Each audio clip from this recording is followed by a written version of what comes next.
L'olivier. Voilà bien un arbre qui n'a pas trouvé son historien. Intéressons-nous à l'huile d'olive alors, qui, comme nous l'avons vu dans un microdoc sur Aramon, semble véritablement entrer dans la consommation au XVIIe siècle, remplaçant les graisses animales de plus en plus onéreuses du fait des difficultés de l'élevage liées quant à lui à la raréfaction des prés. C'est des sous-bois.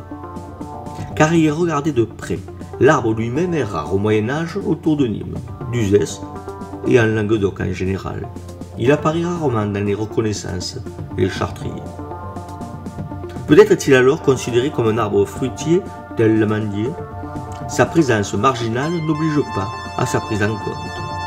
Mais à partir du XVIe siècle, et plus encore au siècle suivant, le voilà qui conquiert des coteaux secs et pauvres, où la vigne s'était vue reléguée. Il entre alors en concurrence avec les ceps pour valoriser des terroirs revêches et rocailleux.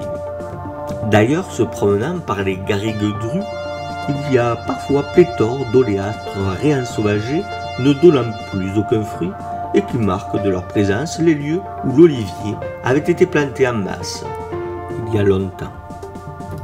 Parce que c'est cela, une agriculture extensive qui se met en place au XVIIe siècle en Languedoc et particulièrement dans le Languedoc oriental avec pour exutoire le Rhône et ses bateaux qui montent et descendent de l'huile dans les grandes villes.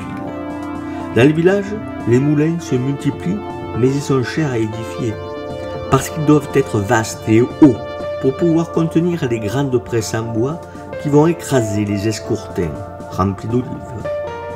Alors on s'associe à plusieurs, en société, au prorata de son investissement dans l'affaire.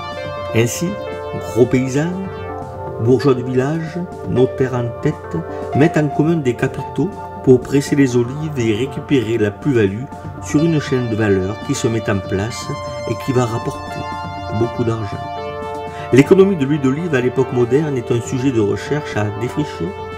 S'il y a des volontaires, peut-être pourrait-on lancer une recherche collaborative sur le sujet.